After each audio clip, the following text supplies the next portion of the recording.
Listen to this, because maybe today you need to hear it. There are moments in life when we feel like we just can't go on anymore.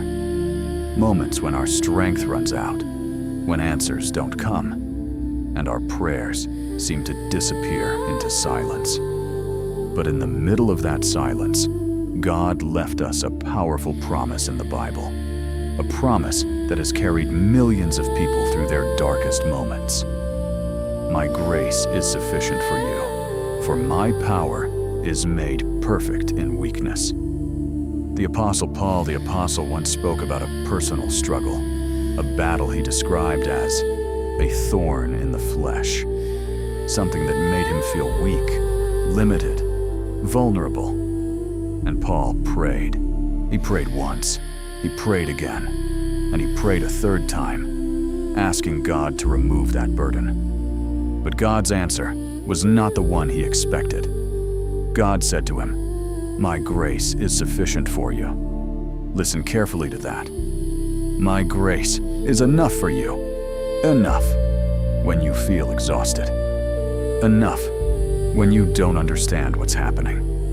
Enough when everything seems to be going against you. Because the grace of God is not only forgiveness.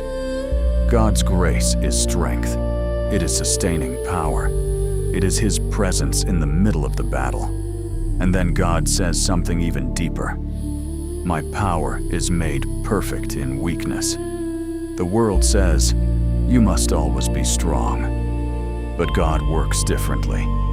When you recognize your weakness, when you realize that you cannot do it alone, that is when the power of God begins to show up with greater clarity. Maybe today, you are facing something difficult, a heavy worry, a long season of waiting, a deep emotional wound, or a situation that simply doesn't make sense. Maybe you have prayed many times, and you have asked God, Lord, please take this burden away. But today, God may be telling you the same thing He told Paul. My grace is sufficient for you. It does not mean that God has abandoned you. No, it means He is with you, holding you, strengthening you, walking with you, step by step.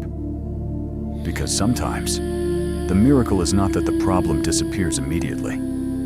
Sometimes, the real miracle is that God gives you the strength to keep moving forward. Paul discovered something extraordinary. When he was weak, Christ was strong in him. And today, you can trust in that same truth. If you feel like your strength is not enough, remember this. Remember this. God's grace is. If this message touched your heart, type Amen in the comments. Let's see how many people today trust in the grace of God. And subscribe to the channel, because here we share messages that strengthen your faith and remind you of something powerful. God is still working in your life.